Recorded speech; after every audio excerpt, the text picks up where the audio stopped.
Good morning, everyone. This is Ron. It's a little after 11 a.m. Sunday morning. Uh, on yesterday, we primarily talked from questions, and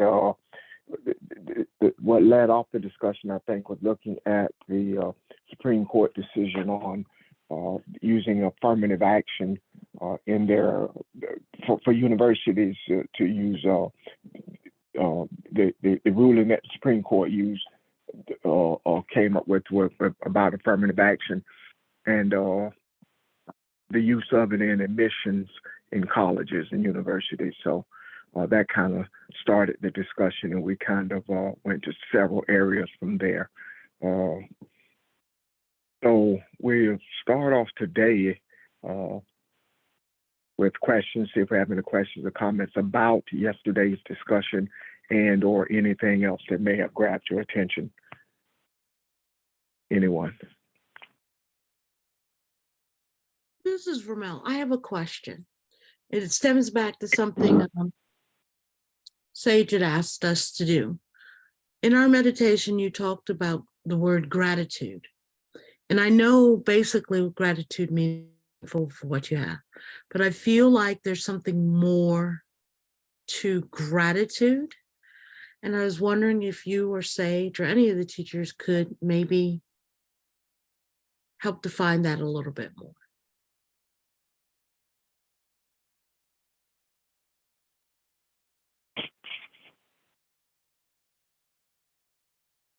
Hello? Yes? Okay, I didn't know if anyone was talking. I didn't hear them. I guess I'll start it off, and but I like you hear from others. Uh, the word is gratitude is as you were saying is a very strong energy word. It is a gateway, is a doorway to me. Uh, I know when I feel some kind of way, maybe. Uh, some way I should not feel. Maybe it's a depression or wake up just feeling something, feeling heavy about something. Uh, I do. It is a opening for me. It is a easy way back to start thinking of the things that I'm thankful for and recognizing from there, it opens other things up and recognizing who I am and helps me to regain my balance. So uh, gratitude to me is has been a gateway. It has been uh, something that is helped me regain my balance in those times and even uh, sometimes in the mornings, you wake up and especially on it, how that feeling on Monday morning, the start of the week. I start thinking of the things I'm thankful for, the things that I'm able to do, and the things that the Creator has shown us, and it just kind of lifts the burdens off of me and takes me to a different place. So uh, that's my take on it. I like to hear from other people as well.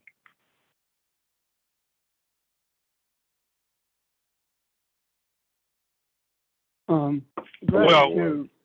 What? Go ahead, George. well, thank you, Reverend Richard, and good morning, everyone. My interpretation of the word gratitude, you can only experience gratitude if something was done on the preamble end. Um, uh, Whatever it is, if it could be someone cooked for you in college, and you experience gratitude for someone cooking for you in college, and you somewhat feel kind of loyal to that person. So you give the gratitude back. My gratitude comes from just hanging around you all. I often ask myself, where would I be without greater new faith? And I also ask the question, where would y'all be without me? So it's not so much a win-win for me or a loss for y'all or win for y'all or a loss for me. Yet in it, I experience some degree of gratitude that I try to give back, um, whether it be in tithes and offering, whether it be in just seeing something needs to get done and go ahead and take care of it. So that's my interpretation of gratitude. It can only be experienced, and this is just how I look at it, if something was done on the front end. Thank you.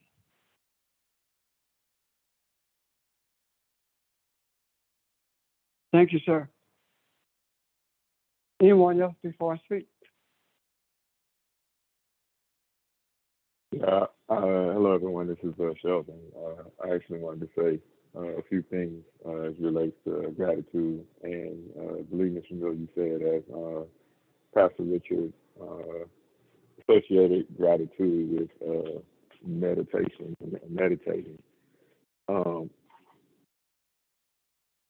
Gratitude does many things. There's many layers to actually finding just gratitude. And I don't want to say gratitude and things, but just experiencing, putting yourself in a place of being thankful. What that thankfulness is for, number one, can literally be anything whatsoever. It could be a peaceful day. It could be something as simple as the idea that I woke up this morning. Essentially, you're searching for anything that is kind of, well, just that good, or you're grateful for. The other things that does as well is immediately it changes one's disposition or mood wherever they are. Doesn't necessarily make it perfect, but it does shift it in a certain direction to some extent. That's one thing that gratitude does immediately. From a spiritual standpoint, when you think about creation, us creating experiences, not only now, but other experiences to come in the future, it works just in that same way. As we find gratitude and notice when Pastor says to find gratitude, he doesn't just mean to think of the gratitude, or you're not just stopping and just thinking of something that you're grateful or thankful for.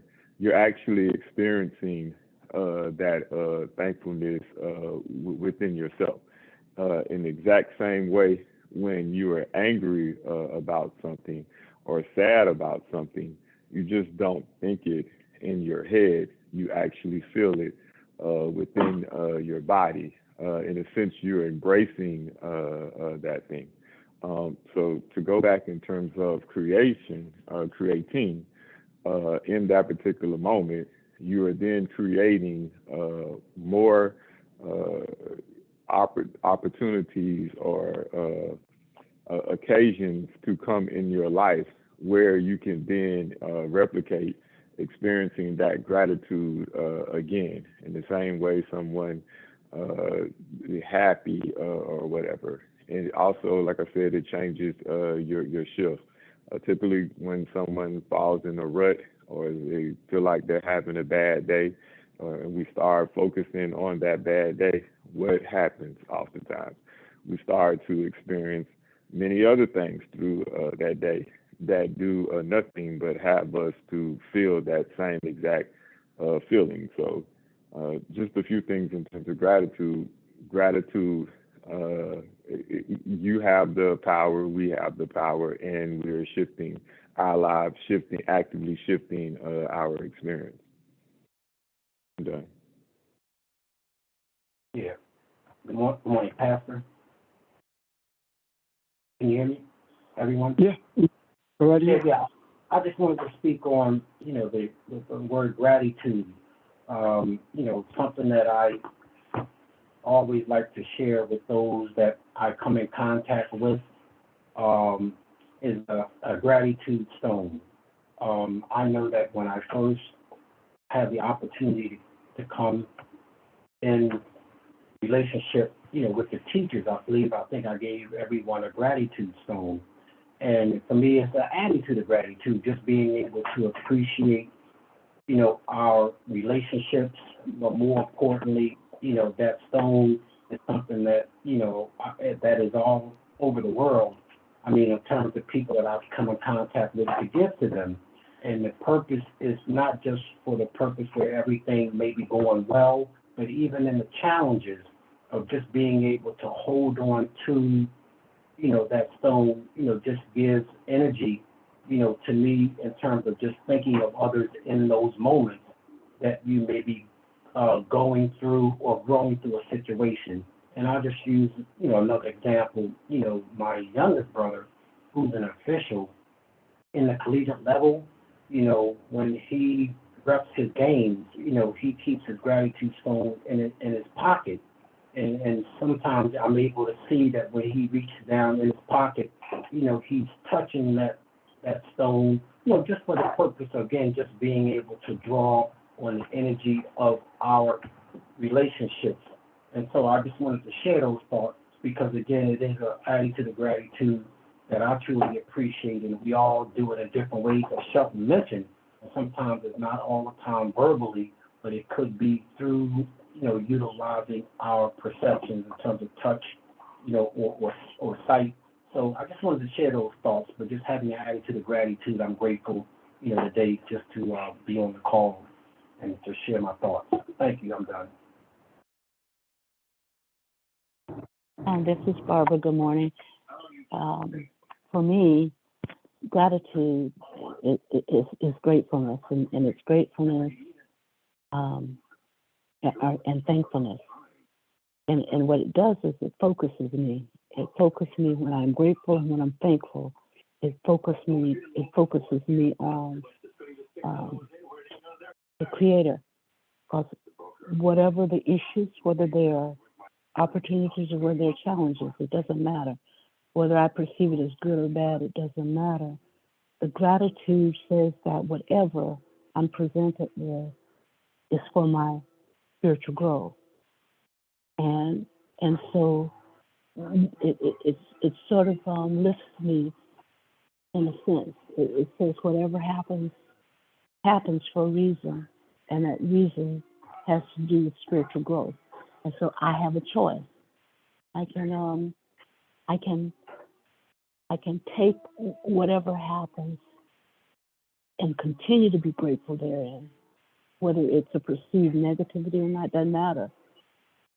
But by focusing on gratitude and that which gave me the gratitude, the energy that gives me the gratitude, changes and transforms me. It changes how I look at things. It changes how I look at other people and how I relate to other people. And so it's sort of like a way of boosting me, if you will, in a sense, for lack of a better word. Thank you.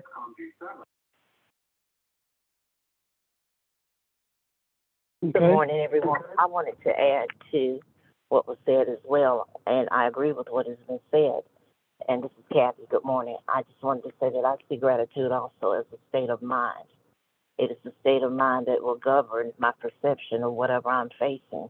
And if I am grateful for no matter what circumstance I may find myself in, because I have an attitude of gratefulness about whatever I'm facing, then that changes the outcome of how I view my circumstances. Point in case, for example, I remember, I don't remember who talked about it years ago, but someone had spoken to someone who was homeless, and it may have been Linda, someone that they met in the park in Barnett Park in Spartanburg. But this person talked about the joy that they felt and the gratefulness that they felt for just even being alive. They didn't look at what they didn't have by not having a place to sleep, not having food to eat. It was just the perception of, I understand that I woke up this morning. That's something to be grateful for. So I see it as a state of mind and an attitude of gratefulness that will govern no matter what I find myself in, whatever circumstance. And however if I perceive that circumstance from an attitude of greatness, I'm going to create an atmosphere to create peace, joy, all the other things that we always seek. So I just see it as a state of mind. Thank you. Thank you. Anyone else?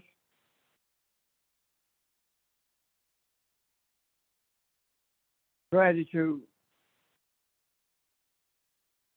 The foundation or the basis, simplicity of it is to be thankful for something or to be grateful. When I see gratitude from the spiritual perspective, I see it inextricably tied to the concept of resting, meaning that the concept of activating that which has been created or brought into this earth, whether it is the understanding the wisdom of what's in the book, understanding the wisdom of spirituality. What gratitude does when we are in this state of rest, that state of rest itself is an expression of gratitude, and it's a gateway, it's an opening for those, for the understandings that we have to flow into the macro for the express purpose of enabling others to see who they are. Also, the whole concept of gratitude prepares us so that when things that would normally put us in a place of what oppression maybe, those things don't happen that way anymore, because that sense of gratitude is also a recognition of the source of our being, and it is a recognition of us being no different than the source of our being. That in itself does not put up a barrier that keeps things away from us, but it does put up a filter that allows it to be filtered to us in such a manner that we see it is not for the purpose of damaging us, but for the purpose of strengthening us. So that from that perspective, it is from that perspective that I see gratitude in all of its forms. Thank you. Are there any questions about that, by the way?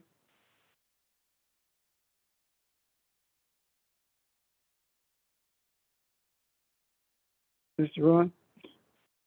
No questions. I think you summed up what everyone said. I thought that was beautiful that everybody sees it through their own experiences, but in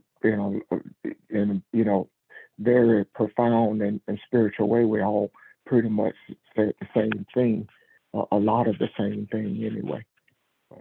But thank you, Ms. Famil. Does that help any, or do you have another question from that? No, it really helped me evolve out what gratitude was. And I'm very grateful to every one of you for giving insight on that. Thank you. Thank you. Thank you for the question. Anyone else? Questions or Kathy, comments? Kathy asked a question. Ms. Cat. Good morning. I have a question from what we discussed on yesterday. George talked about the energy of the storm in Philadelphia and how that energy, how he connected to that energy and absorbed it. And as I listened to him speak yesterday, the thought that I had about all of that was basically understanding that he said he understood that that was the same energy, that he and that energy were the same.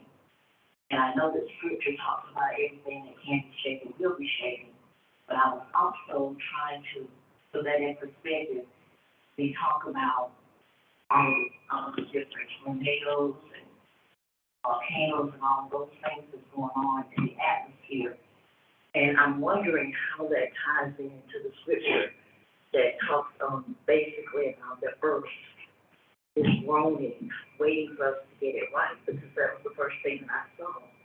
And I talked to Pastor a little bit about that after we hung up yesterday. And he put that, what the groaning looks like in perspective for me. So Pastor, would you kind of elaborate on what that means? Yesterday when you raised that question, what came to mind is this. Suppose for a moment that the earthquakes, storms, the heat waves, that all of that is us. Suppose we are that storm that we talked about yesterday. In fact, we said we are the storm. However, I believe that we are the source of the moaning and groaning. And what do I mean by that? I do not think that when that scripture was written, that it was speaking solely to the physical earth. I do believe that we are earth consciousness. And what we are seeing in the storms, what we are seeing in the earthquakes, what we are seeing in the volcanic eruptions, is a manifestation of what's going on inside of us. And I'm not talking about what's going on within those who are the creators or the purveyors of this dysfunction in the earth. I'm talking about those who are searching for truth. Suppose for a moment that all of the trouble and the different things, geological things that's happening in the earth, is an expression of what's happening inside of those who are searching for truth. Suppose that scripture is saying that we are mourning and we are groaning, waiting for redemption. And suppose that we are the source also of that redemption. How can that be so? Well, if you are going through something and you get to a place where you're tired of your internal being responding to it, what do? You do everything you can to bring about a manifested resolution to it, do we not? So, when we are on the same page, we can make this happen. We are not on the same page. We teach, we question, we learn, we research, and we do it all over again. But we're still not on the same page. We're on the same page when it comes to a desire for harmony. We're on the same page when it comes to understanding the wisdom of spirituality. We're on the same page. However, we're not on the same page with our priorities. Think about that for a moment. We have to be single-minded, and we have to have a single eye. You might not see what I see, but you have to see as I see, meaning that you may not see with your eye what I'm seeing with my eye, but you have to see with the eye. Does that make sense? The issue is this. We have prioritized other things in our lives other than seeing with the eye. It's a job is more important to you than your focusing on the plight of humanity. Or are there things that you are connected with? Let me give you a personal example. I think I've used this before, but let me give you a personal example of this. I cannot allow what is happening within my household in terms of people's illness to become a priority over my seeing with the eye. It cannot be a priority over manifesting balance for humanity. And I know that some of you feel some kind of way about that. Some of you don't know how you should feel about that. But this is what I am saying. If we believe, as we did believe before we got to where we are now, that everything is God, me, then family. If we believe that it takes total observation, total recognition of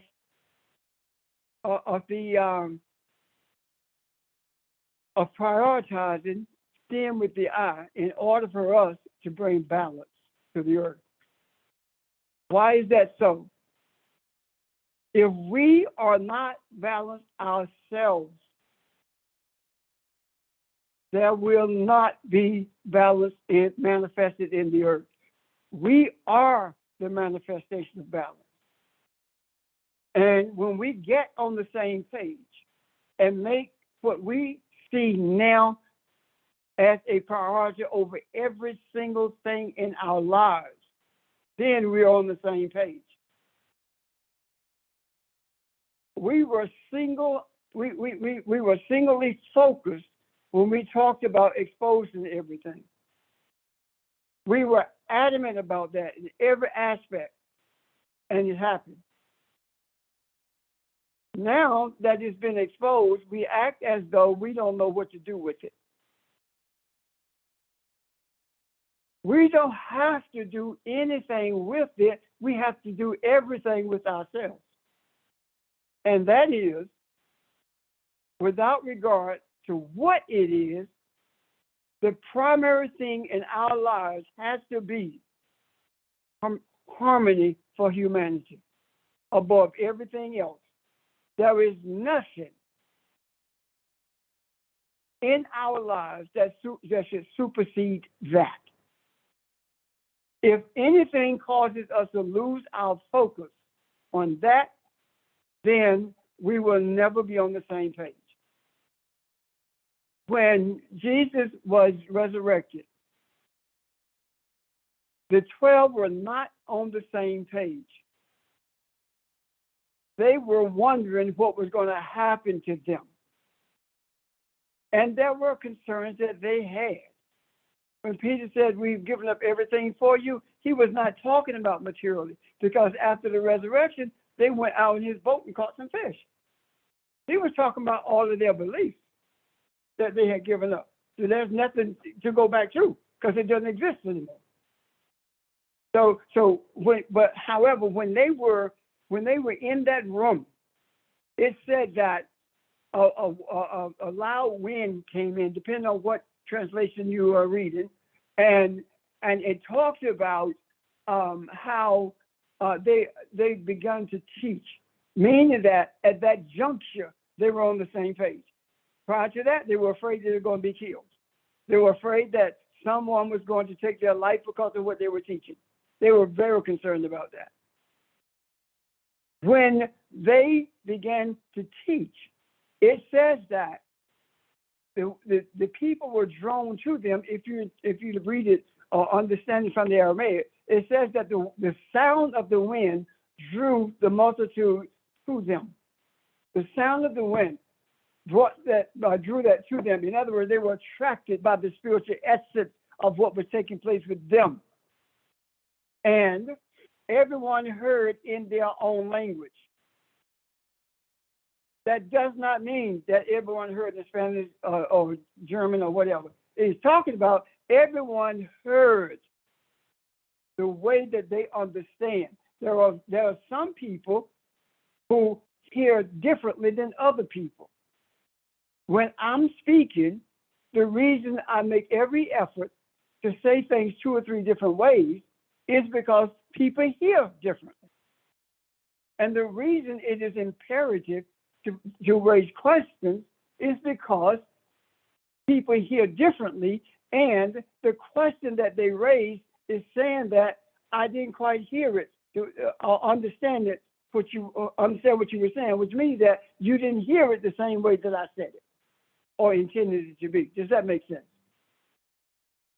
So, so what happened is, once that concluded, all of them were on the same page.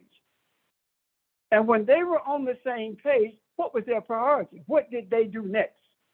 They gave up everything to do what? To make sure that they were teaching the word. Make sure that they were given an understanding of the wisdom of what's in the book or the writings that were in the Old Testament, as well as the teachings of Jesus that they had received. So when we get to that point, we will see the manifested harmony that is our expectation. When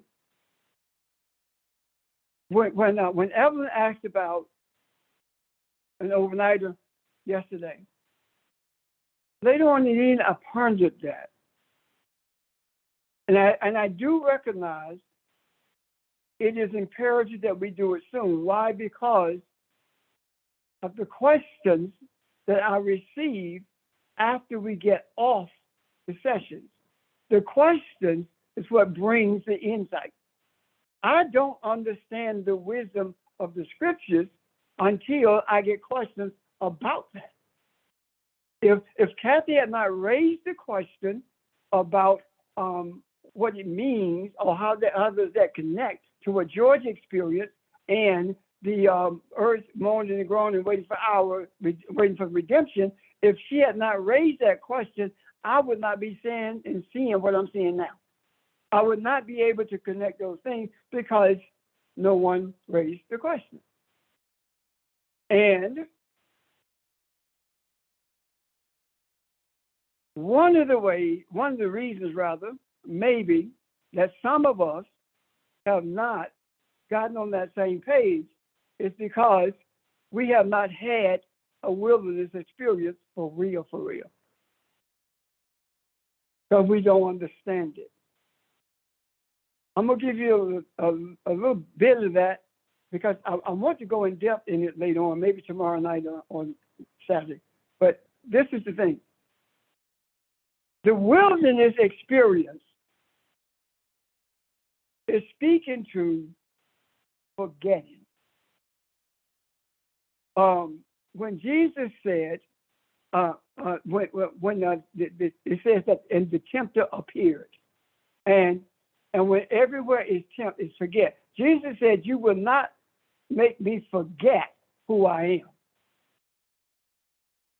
When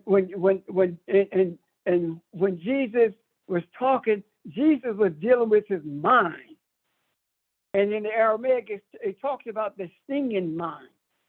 Because the stinging mind is that mind that tells you that the material world is the only reality that exists. And that's what Jesus was dealing with, the material mind. And when Jesus was able to say to that material mind of his, be weakened or leave me. In other words, you have no control over me. It is the spiritual essence of my being that guides me. You cannot cause Allah, you cannot make God do things simply by you just wanting it at that moment. You have to be who you are. And there's a lot embedded in that because it's a mistranslation, we've not understood it. So when we have that wilderness experience, to the extent that we do not allow this material world that's sitting right in front of us and telling us how important it is that we get this done, we refrain from that in favor of doing what we know we need to be doing, and that is function as who we are. It doesn't matter who it is. It doesn't matter what it is. We have to stay focused. I did not realize what kind of storms were raging until I sat on that porch and began to do the things that I talked about last Monday night. And that is when I started thinking about what does it look like to see manifested harmony. And when it dawned on me that harmony is already present, you are just not present to the harmony. Does that make sense? You are not present to the harmony. And there are, because they're still existing, there are several things that's going on in my life at this moment. And I'm not talking about physical things, I'm talking about beyond that. There are other things that will have me frustrated and uproar. But now it doesn't bother me. Last Monday night, you thought that I was teaching you guys. I wasn't. I was teaching me. Because I was at a breaking point last Monday. Some of you may not realize it. However, if you listen at what was being said, I've said, I can't do this anymore. I'm done. Remember that? And what I was at a breaking point. And then during the course of the teaching, I understood where I was. I was at that place where I had to fight through the flesh, fight through the stinging mind. That's what Jesus did in the wilderness. The word fast means to push through your flesh in order to be who you are. It's talking about pushing through the material world in order for you to function the way you were created to function. And that's what happened to me. And when that took place, now I am having more experiences spiritually than ever in my entire life. And one of the messages that was sent to me yesterday, something I have not seen since I was a kid. I saw yellow birds flying around my yard with bluebirds and redbirds. And that means nothing to the European mind. However, to the indigenous mind, it means everything. To the indigenous mind, that red bird, I got you, Linda. To the indigenous mind, that red bird is it represents spiritual visitation. Bluebird represents spiritual message. The yellow bird is a subtle reminder to trust the universe. Those messages, or that message that was sent, the yellow bird had to be there because I've seen bluebirds, I've seen redbirds constantly, but yellow birds I have not seen since I was a child. The message came through to me loud and clear. I had to widen my European education. I had to quiet my European trained mind in order to hear the mind of my creator. Better still, I had to do that in order to hear the words of my ancestors. I had to do that to hear the one who brought everything into existence. And I heard it loud and clear. Trust the universe. Linda, you have a question? Okay. Talk about storms here. On I'm the one supposed to hear. I was sitting out on the porch, and I could hear thunder over the distance. And I could also look on my phone, and it was saying severe thunderstorm approaching. But I was telling Mama, I said,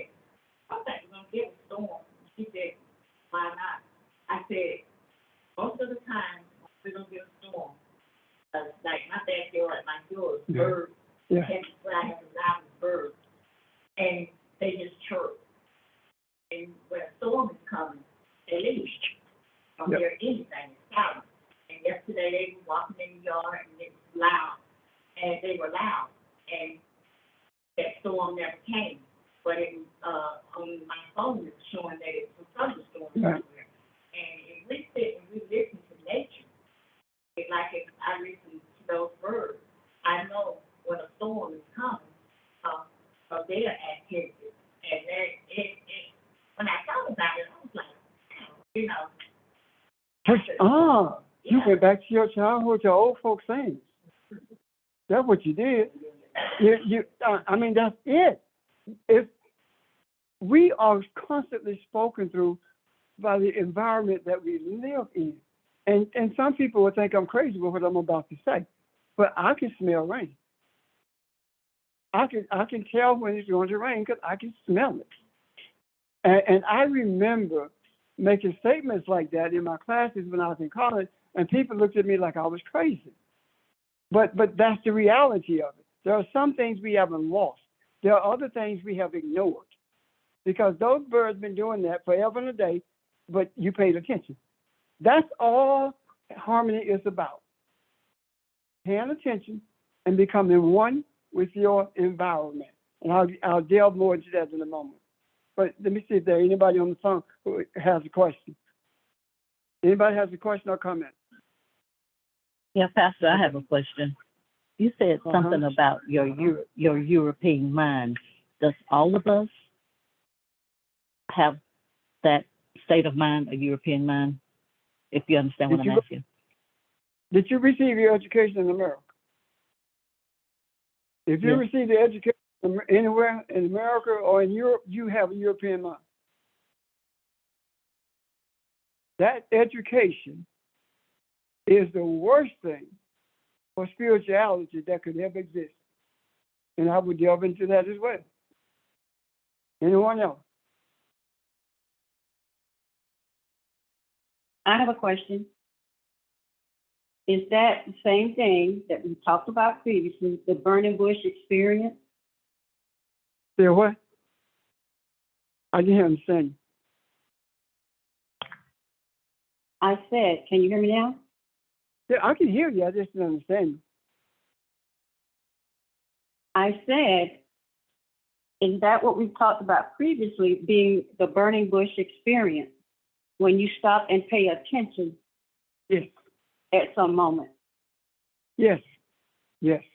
And that all of that plays into what we're talking about. Okay. Just said. However. Hold 1 second, please. Go ahead. Go ahead. Based on what you just said,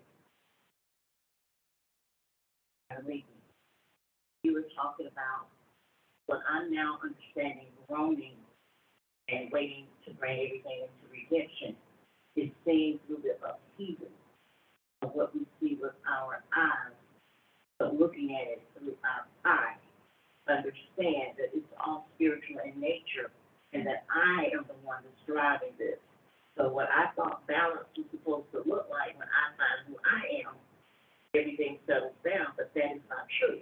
I want you to hold that. Everything is uprooted and blows up. Yes. I want you to hold that. See through that. Yes. To understand what I'm doing and who I am, and I'm called through that. I'm going to show you what Jesus did that. Hold on 1 second. I'm going to show you what Jesus did that. It's probably going to take us in another direction, okay? So just hold on to that. And I want to go back to the Okay. Go ahead with your question. However? I was going to comment to Evelyn's, to the question that Evelyn asked about the burning bush. The burning bush, to me, is something that was something somewhat out of the ordinary, that was enough to ensnare you, to cause you to pause, to get your attention. Whereas what you're talking about as it relates to harmony is something that's the way we're supposed to be living on a day-to-day basis, understanding that we are one with the environment, one with nature, one with the universe. It's after we get that thing that captures our attention and begins to reveal to us and speak to us about the essence of who we are and how we relate to the unicity of everything. So I see when you're talking about harmony, it's doing on a more routine, understanding and beginning to do on a more routine basis, reading the signs. Whereas the burning bush was the thing that says, hey, stop. There's more, you need to know more. And once I heed that, now what's unfolding to me is, okay, this is how I'm supposed to be relating to the environment. I'm supposed to be paying attention to the birds, to each other, to what people, not only what they say, but how they act, or how they respond, or how they look. I don't know if I'm being definitive about how I see those two things in mind. I got that, Barbara. That makes a lot of sense. That ties into the same thing Catherine said a moment ago when she raised the question about seeing with the eyes, the things that we see with our eyes. Both of you are talking about what Jesus said when he said, when the writer says, and he lifted up his eyes unto heaven. What he's saying is, from the Aramaic understanding of that, he saw the chaos before him with his eyes. He saw the upheaval with his eyes. But with his eye, he saw the harmony within himself. And when he embraced that harmony within himself, now he is able to put into the macro what it takes to be in harmony with mankind, with the earth itself. Everything Jesus taught was about being in harmony with yourself. We have all of these things going on inside of us. Now, my burning bush experience, and keep in mind, burning bush experiences happen frequently in your life. The yellow bird was my burning bush experience yesterday.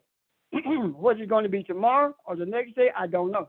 But we have those things that happen in our lives that get our attention.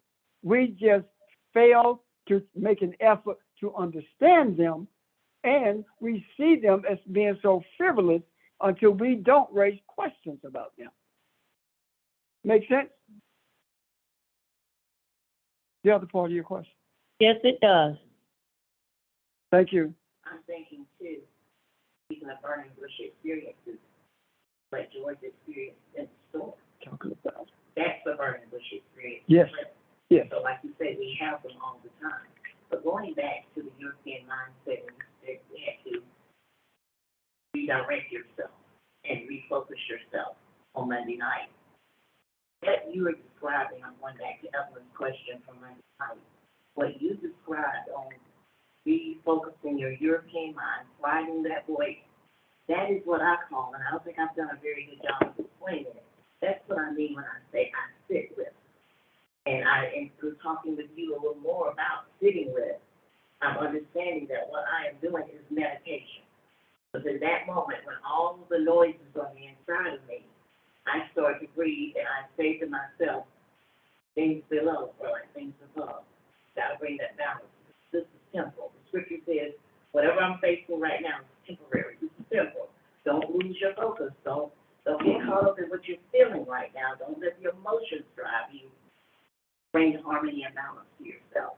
That's what I mean by sitting with. Let me stop you right there for a moment, please. Or I return to what connect to how I want to say it. Let's change our way of speaking, okay? It's not bring balance to you. It's embrace the balance that you are. That's what I do, but I'm sitting with. So when you made the comment Monday night, it's sitting with, I question you on that because you're telling us to meditate more. That is my form of meditation. But what you said to me in the conversation was getting to the point where you're not letting it overwhelm you in the first place. Yes. That's beyond sitting with. Yes. And I wanted you to address that more simply because the sitting with isn't the wrong thing. That is meditation.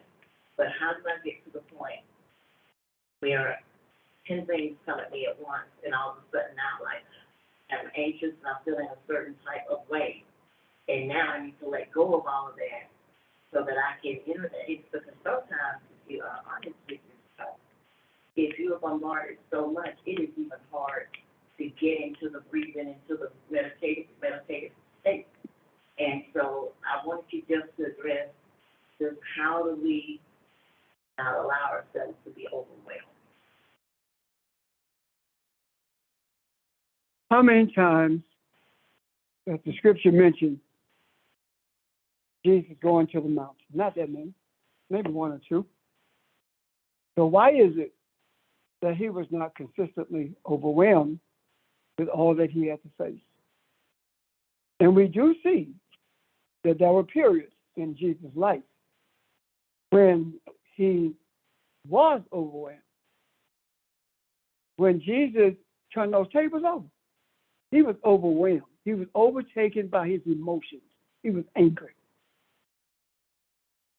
So how do we deal with that? He's shown us how to do it. If we talk about returning to beginning, that's what meditation really is.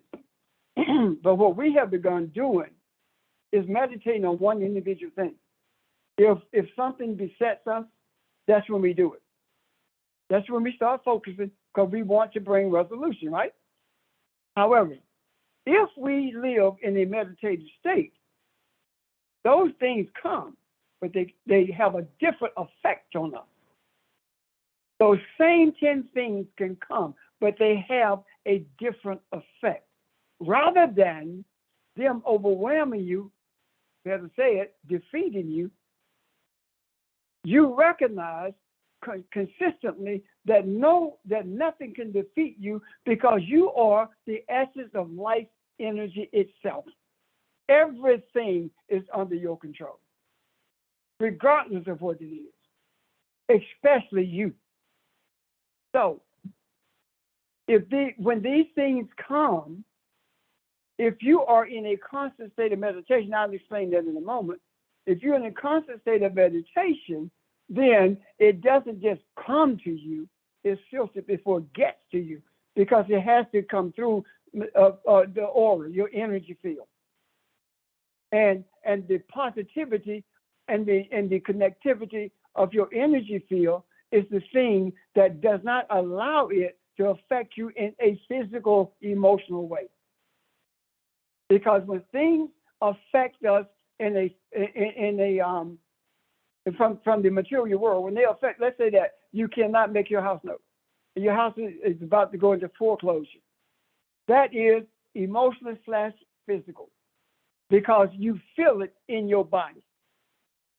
However, when you, as you said, sit with it, when you get done sitting with it, the same situation is there, but your body does not experience it. The trouble comes when your body experiences it. Am I making sense?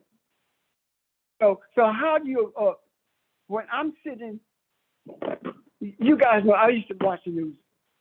Listen.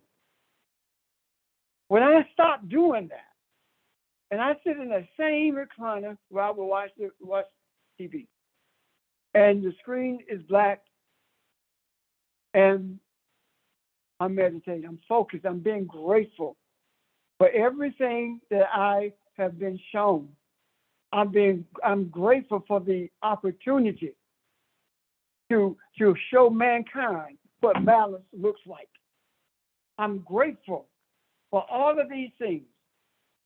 And what I found is, while there are things that does hit me hard, like last Monday night, it's far less than what it's ever been. And after I had that experience on Monday, the things that hit me had no bearing on me at all. I felt nothing.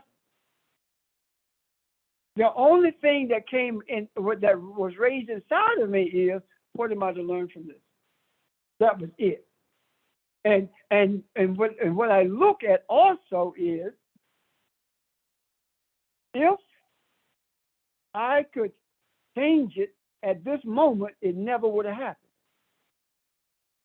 So I have to change me in my response to it, my reaction. But we're not responding, we're reacting. Now, that goes all the way back to the moaning and groaning. That goes all the way back to us recognizing that the spiritual essence of our being is moaning and groaning for us to redeem our minds. Because our minds do not believe in anything except the material world. That's the remnant of a European education. And that's the dominant force in our lives. Our minds talking to us instead of us listening to our soul, our spirit. Does that make sense? So we have to, at some point in our lives, we have to purposely begin to meditate, to focus, to express gratefulness, to rest on the Sabbath, on the Sabbath. We have to, and Sabbath had nothing to do with Sunday or Monday or Tuesday. Sabbath is you. You are the Sabbath. When you make that effort to release everything positive in you, to release all the spiritual understanding and to release all the spiritual wisdom that you are, that's what you're doing when you're meditating. Because what we meditate for is to get something. We meditate to get relief from our burdens. We meditate to get understanding. Always is to get. I'm not talking about necessarily materially getting, but if you're constantly trying to get something spiritually, when are you going to release it? When are you going to allow others to benefit from your spiritual essence? You remember, I used to say to you guys, I'm going to release all of the energy that's in me because I need to make room for more. You remember that? That's what I'm talking about. Releasing everything that you are, because you can never deplete yourself. What your mind say, if I keep giving, I'm going to be depleted. It's impossible for you to be depleted because of who you are. How can you deplete the Creator? And you are the image and likeness of the Creator, so how can you ever be depleted? It's impossible. That's not going to happen. And even thinking that way is selfish. Because again, it's all about you. When your life, when we talk about living a life like Jesus did, then we're talking about living a life that is constantly giving. And you guys have heard me say this 1,000 times. I live by giving. And I had no clue the depth of what that meant. But I have been a recipient of what it means, but before I even understood what it means. We are to live a life of giving constantly. And it matters not whether people respect it. It matters not if they accept it. It matters not if they separate themselves from you. What matters is that you be you. Because there are times when people separate, when we are separated from people because the Creator is saying they are dead weight, meaning that they are part of the walking dead who don't want the truth. Why do you think Jesus said, do not cast pearls beneath the feet of swine? Why do you think he said that? If there was someone who don't want the truth, leave them alone. And if they dragging you into their world, then you will never be focused on who you are. You become them. And you began to act like them.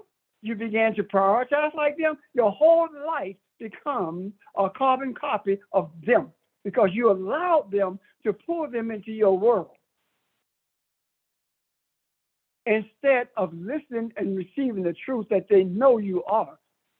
Because think about this. If they did not think you were the truth, if they did not think that you know what you know and that you are who you are, they never would ask you for answers. Never. And I'm sure all of us experience that, especially in family. I know I have. Am I making sense? Charles, you have a question? You don't need to go to the phone. My question was when George was talking about the storm and the way it was growling and lightning, that brought me back to when Moses talking to God up on the mountain, and then the people down below the mountain, they were hearing the lightning and thunder. They knew that God talked to Moses, and Moses was hearing the word that God was saying. Is that the same thing? Oh man, more than that. Yes. Man, I feel that question. Far more than that. It had nothing to do with Moses on the mountain. Moses on the mountain is simply a euphemism for what's real. All that's saying is this. The people wanted what Moses could give them, but they were afraid to go after it on their own because they didn't want to give up what they were holding on to. This lightning and this thunder with Moses, the mountaintop got dark. That means that Moses, the one who's drawing religion out of people, the one who's drawing all of these material thoughts out of people is the one who is receiving an understanding of that wisdom. That flash of lightning is that understanding that you got from that wisdom without even thinking about it. It came like from nowhere. That's what this is talking about. The thunder gets your attention. So what happens is that still small voice speaks quietly but extremely loudly inside of you. And that experience is not a mountaintop in terms of a physical mountain. This is a state of being. It is in a higher state of being. It is in a state of being. When I say higher, I'm not talking about above anything. I'm talking about beyond your flesh. I'm talking about you have moved outside of the understandings of your mind in this living body, and you have embodied the spirituality of desire that brings humanity to a place where they desire to know who they are. And the way you do that is by extracting understandings from that wisdom, and you're not even asking for it. Moses didn't ask for a thing, but he got everything. So he's saying that if you just put yourself in the position, if you put yourself in a position that's elevated above your thoughts, that's elevated above your priorities, if you put yourself in that position with the express purpose of understanding who you are, you will be bombarded with understanding of wisdom. I have never seen what the question, my response to your question, I've never seen till it came. So that's what I'm talking about. When you put yourself in that position, when I say to you, are there any questions? When someone says to you, whether it's Barbara, Roy, Catherine, whomever, they say to you, are there any questions? When they say that, they have put themselves in a position elevated beyond this material world and beyond their intellect. And they're in the midst of spiritual essence. And out of that comes the response to your question. And that response that comes is something that you never considered in your whole life.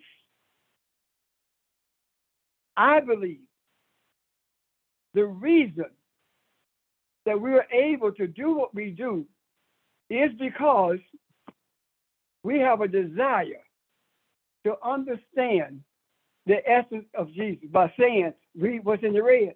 Read what's in the red is one thing, but read what's in the red is another thing. When you read intellectually, anybody can do that. But when you read with spiritual desire, that's different. That's when you are shown things. And, excuse me, you're going to always have people in your midst, whether it be family, friends, and Christian community, who are going to make every effort to sow doubt. That you know what you're saying, that you know who you are. It doesn't matter about that. It doesn't matter.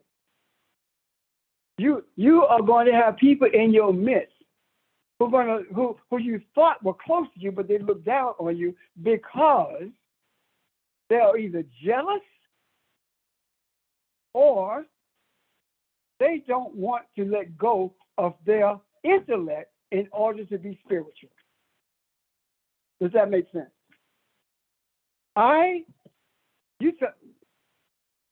One of my majors, one of them was philosophy. And I had to let go of that mindset in order to be spiritual. However, philosophy was calisthenics for the mind, as I was told by Reverend Hawkins, of course.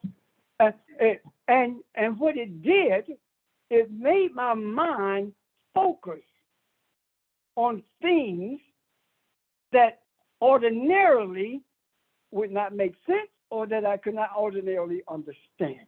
And what happened is, rather than me being a philosopher, as I probably was when I was preaching the message and doing message and stuff, I am a spiritual entity who thinks spiritually, who eats spiritually, who breathes spiritually, who functions spiritually. Yes, there are things in my life that remind me that you're still in this world.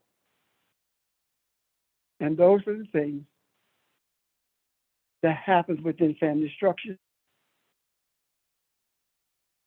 That you are still in this physical venue, but you don't have to function as everyone around you functions in this world, but not of it. That makes sense. Okay. Any other questions from anyone or comments? Yes, this is Angela. Good morning, everybody. I have a question. When you were talking about releasing energy, you talking about as far as being gratitude, or you talking about? I know you was talking about helping people, but can you just give more clarity on it so that I can understand it better? When I talk about releasing energy, but you would not recognize or embrace that you are energy if you don't have gratitude. Person.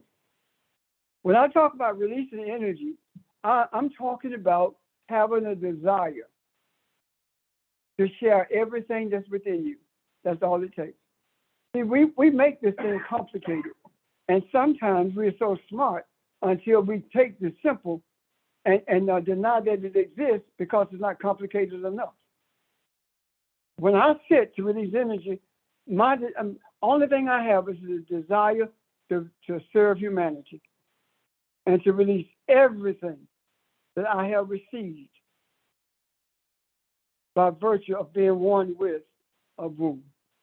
That's it. Just my desire.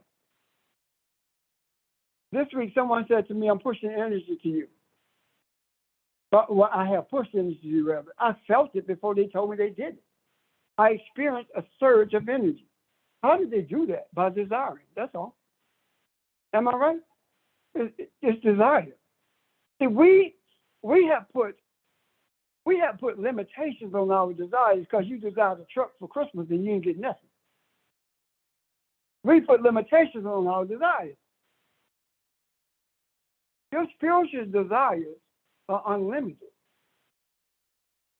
The reason the Bezos of this world are so wealthy is because that's their desire. They have no other desire than to be materially wealthy, period. That's a whole life work. You cannot vacillate.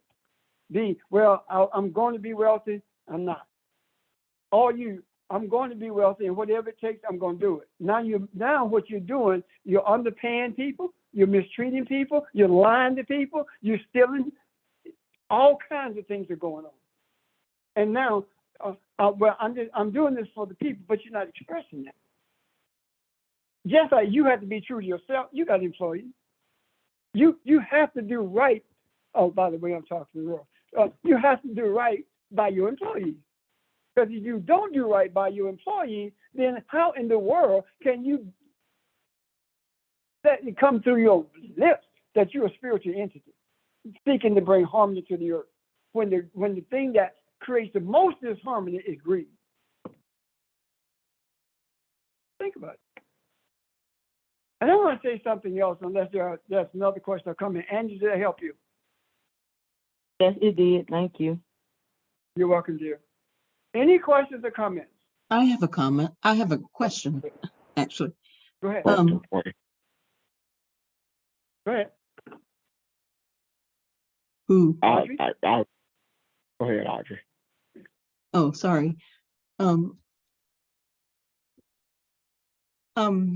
With when you've been talking about seeing with the eye and burning bush experience and all of that, does all that tie into what we talked about the hearing that Nick talked about a few weeks ago?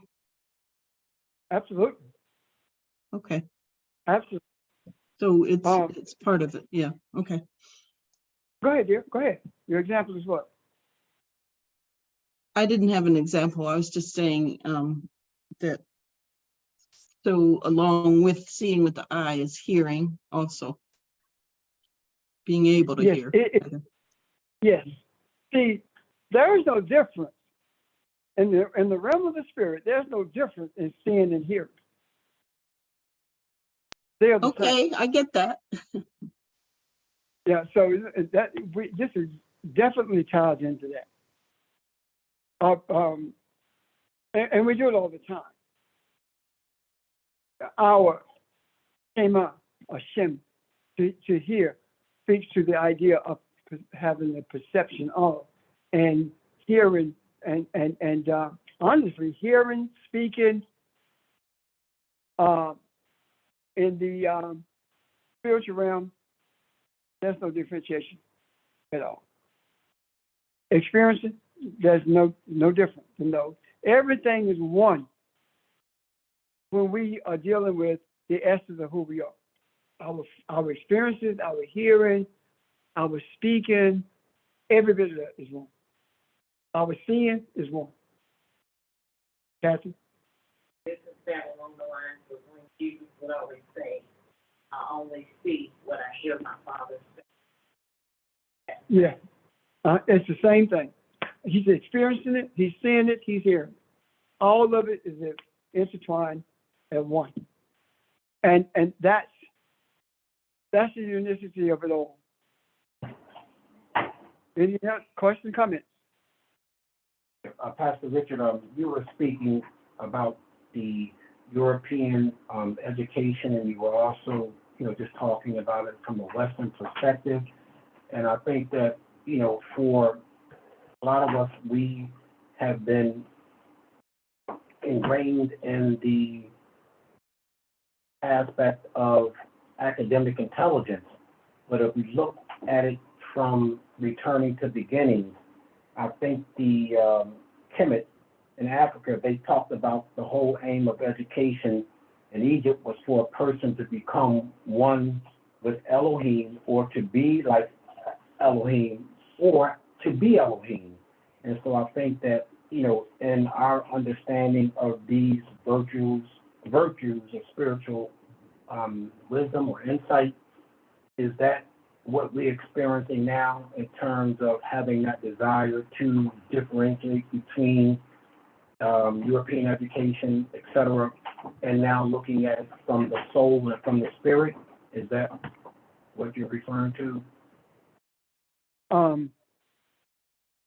Yes, there is a marked difference between what education was meant to do and during the reign of the Kushites, and what education was meant to do as it came out of Greece.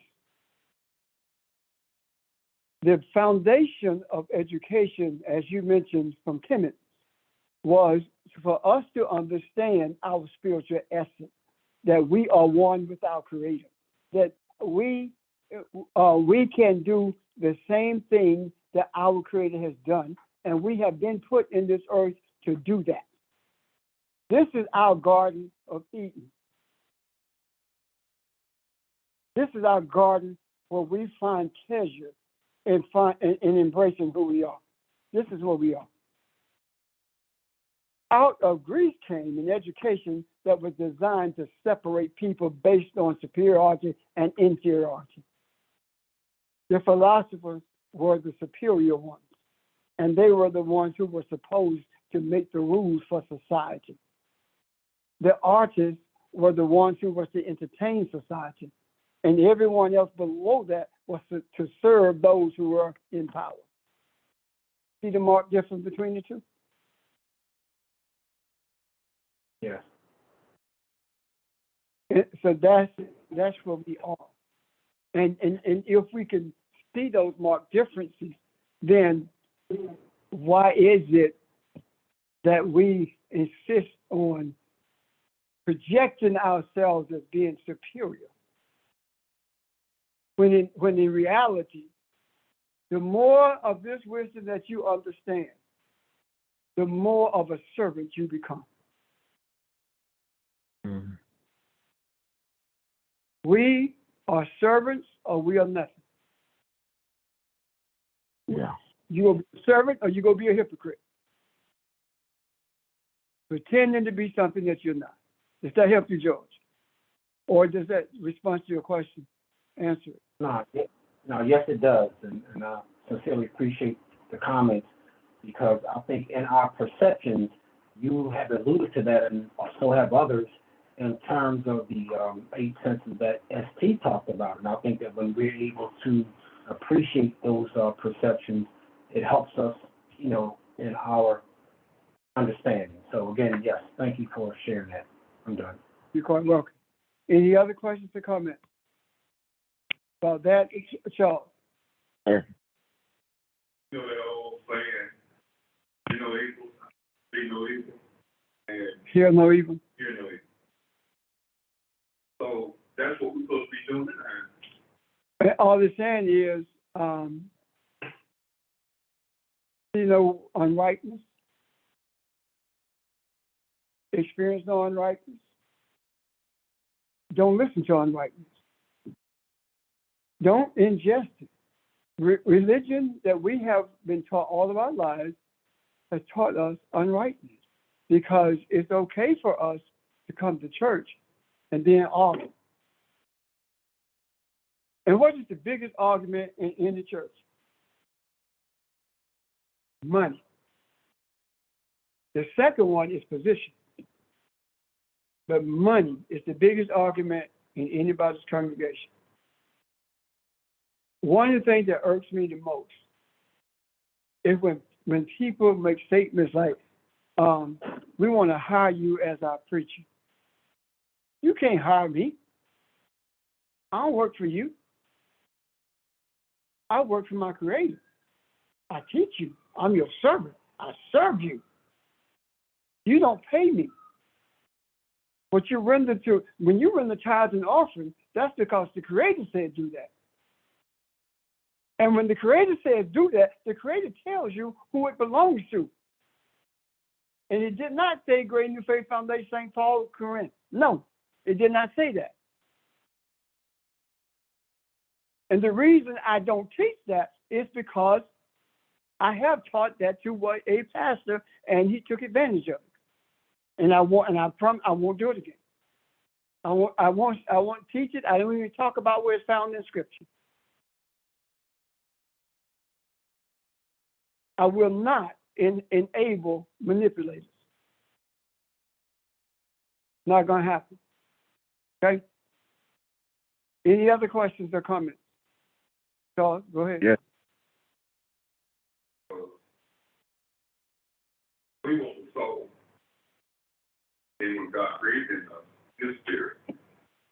I know where you're going. That scripture that says, and he breathed in his face and he became a living soul. That scripture is speaking about the unicity that we have with our Creator. It's saying that we breathe the same breath. We are the same spirit. We are the same entity, meaning that our soul is. And you tell me what your soul looks like. You can't. That has been interpreted to mean that the body became a living thing. That is not what it was talking about at all. It was talking about that spiritual entity becoming one with its creator. That's what it's talking about. Any questions about that? Does that resonate with you? We definitely need an overnight because I don't want to go. I feel what I feel. I sense where we are at this moment in time. Any questions or comments? Yes, I have a question. Yes, sir. I'll back. I just want to make sure I didn't miss this because this was a little further back. You talked about constantly being in a state of meditation, and you were going to come back to it. And if you did, I missed it. I did. Can you go into that for me, please? Yes.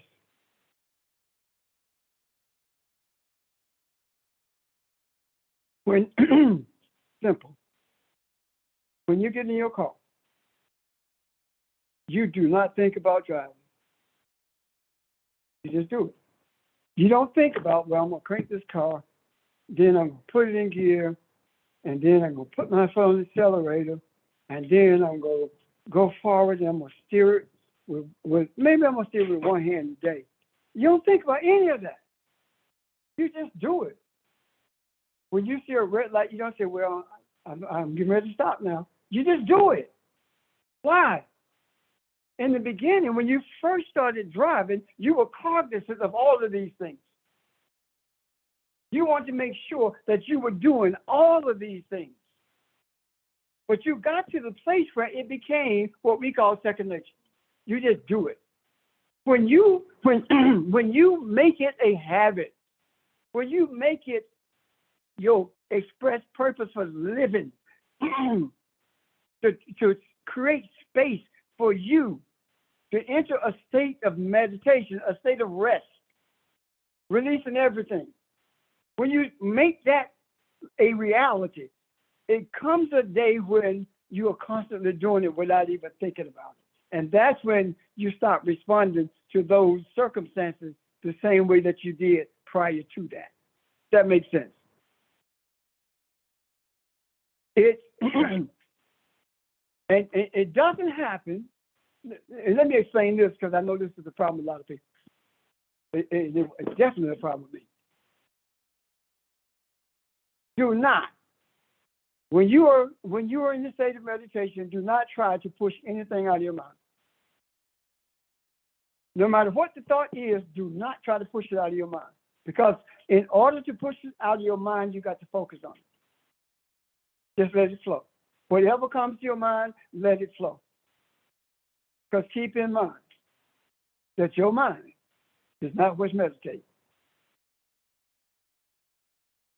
It's your soul. So whatever comes to your mind, let it go. Because this thing in mind only knows the effects of a material world. And all these material issues that you have will start coming to your mind. Just let it flow through your mind. And I guarantee you what you're going to experience is this. If you allow it to flow through your mind, and when you remove from that state of meditation, you're going to realize that even your body feels different. Because your focus was not on what was flowing through your mind. Your soul was releasing and focusing on the wisdom of spirituality. I used to try to fight it and push it out of my mind because the devil is trying to take your thoughts. No, you the devil taking your own thoughts. You're the biggest devil that you ever going to experience. So just let it flow, no matter what it is. Let it flow. Your spirit will handle the rest. Does that help, Ron? Yes, sir. Thank you. Any questions about that? Please raise them. I believe that one of the greatest complications we have with meditation is because we've been told that meditation is of the devil. And we've been told that praying is, well, no, we've been told that. When Jesus clearly says that prayer is not the meditation, the multiplying of words. Jesus said, don't multiply, don't be saying all those words. Go in your closet, go inside yourself. That's what he's saying. Okay?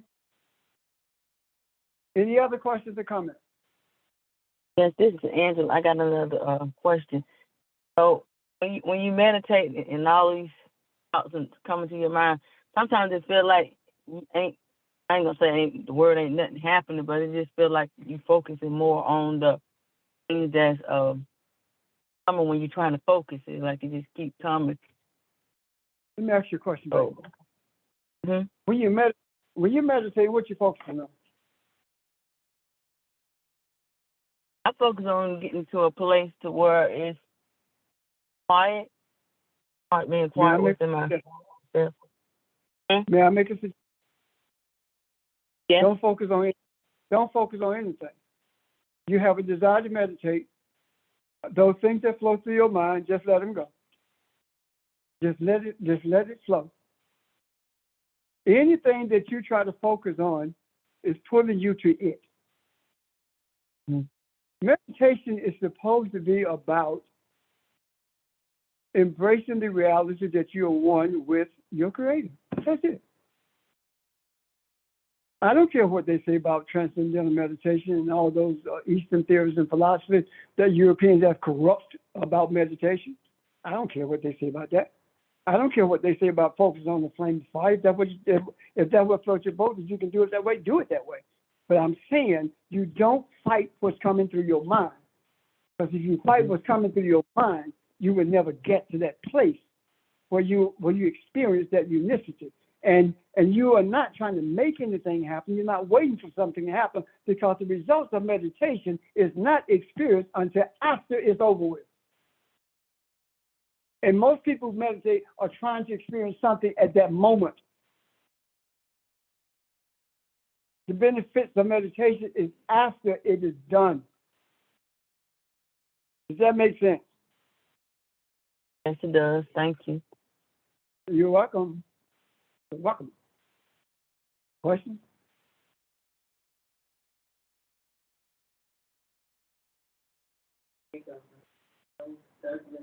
Thoughts? You're listening to his meditation. You hear me? Mm-hmm. He says, focus on your breathing and listen to the air filling your lungs and the release of that. So you're saying don't even do that? You don't have to do that. No. Like I said, if it takes a candlelight to do that, do it. If it takes your breath, do it. All I'm saying is don't focus on the thoughts. That's all I'm saying. Don't focus on the thoughts that are going through your head. Whatever it takes. Now, when I'm meditating, I take deep breaths and I'm gone. And thoughts just flow through my head. Just flow. Now, don't cuss words flow through my head. Or other stuff flow through my head. But I just let it go. And I'm gonna say this. I don't care how it doesn't matter how you feel about it. I'm gonna say it again. There was this lady who said to me, she asked me about drinking alcohol. And I asked her, do you really want to answer? And she said, yeah, I want to. I said, yeah, I drink. She said, I don't even go to the store to buy wine because it may make somebody side from their righteous, some of stuff like that. And I said to her, if God upset because I drink, then why is it that you in my class? Why is it that God is showing me what these scriptures are saying and ain't showing you? Maybe you need a drink.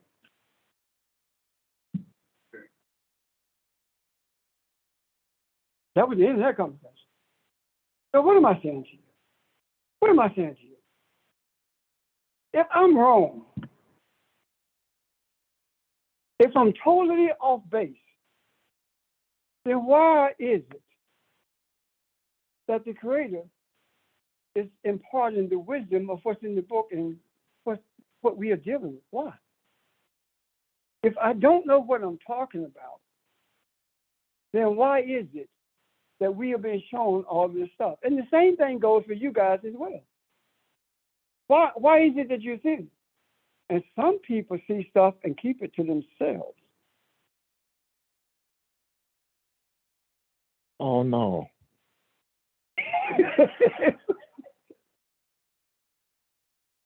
What good is that? That's just like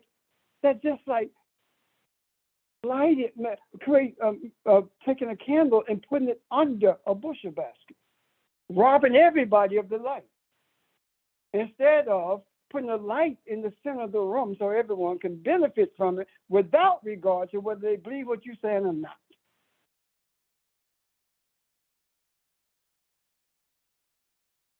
And this is where I get, are you hearing me? Can I get amen? Yeah. Now, I want to leave this with you guys. At the onset, we talked about the rage, the manifestation rather, of what's going on in us by virtue of the earthquakes, etc. If we want that to end, if we want this heat wave to end, if we want all of these things to end, we have to bring earth consciousness into balance, as above, so is below. That happens with you.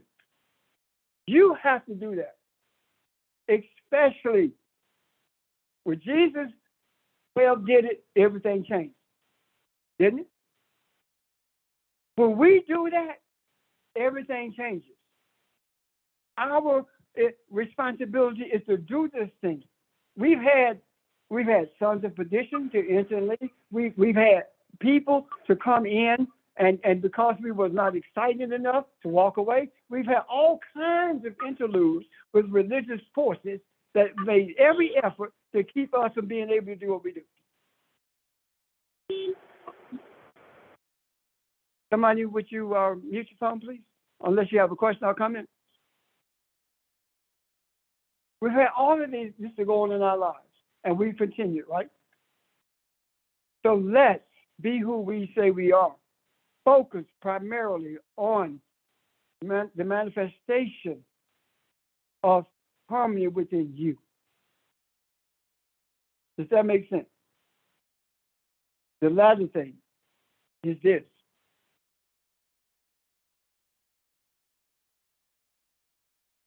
We talked about Trump exposing things, right? We talked about the Creator allowing him to be in that position of exposure. And the reason he has not gone anyplace is because he is the essence, I guess the face too, but he is the essence of everything this country was created to be. He is the essence of everything this country was created to be. Hiding this embodiment of it in a manipulative, silent way. So what am I saying to you?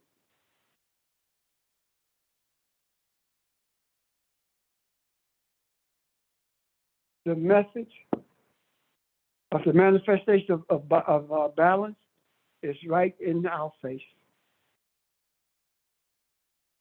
Trump, essence, energy, is doing exactly what we desire it to do, and we don't even know what we desire. He is dismantling all the pillars that hold this country up. He's dismantled. Listen, please. The three pillars: presidency, Congress, Supreme Court. Those are the three pillars. He's undermined every one of them. No one respects the Supreme Court except those who want this country to be what it was created to be. And those who want to celebrate the 4th of July when you were cooking the meat for the ones who were celebrating because you were a slave. The standard bearer for racism on the Supreme Court is a black man. That's not surprising. He's well trained. He ain't educated, he trained. The Congress is in disarray. They don't know what to do because the principles that upheld it are being destroyed. The presidency is a mockery. It has no power. The Supreme Court says, even though you are the leader of the executive branch, your cabinet has no power to do anything that the executive branch wanted to do, i.e., you cannot forgive student loans when that's the executive power to do that. If you are gay, then you are non-person in this society. And I've been told, I got to do some research on this, I have been told that the very man that was used in that decision in the Supreme Court is a straight man and had never approached that person for website design. So what is that? Manipulation again. All of these institutions are crumbling. And if any one of you have any desire for these institutions to stand, then you cannot want balance, honestly. Because these are the creators of everything in this earth that's destroying humanity. Think about it. So when you see Donald is not only the exposer, he's also the destroyer. And a nation can't be built in the same place where an empire is. The empire got to fall. It begins with us. We cannot leave the job half done, meaning that desire the exposure and put nothing in its place, because humanity will suffer more so than ever before. We can end these heat waves. We can end these earthquakes. We can end all this weather that's destroying as opposed to enhancing. We can do that by virtue of dealing with ourselves. Any questions or comments?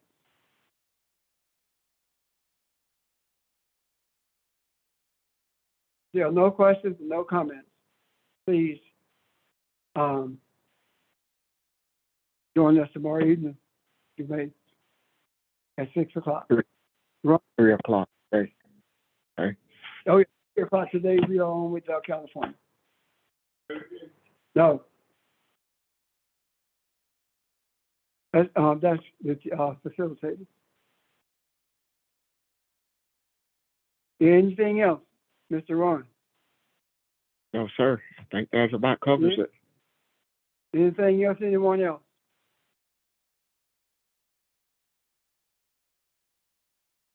Thank you for your time. Thank you for your presence. And thank you for allowing your energy to flow in this direction for the purpose of teaching.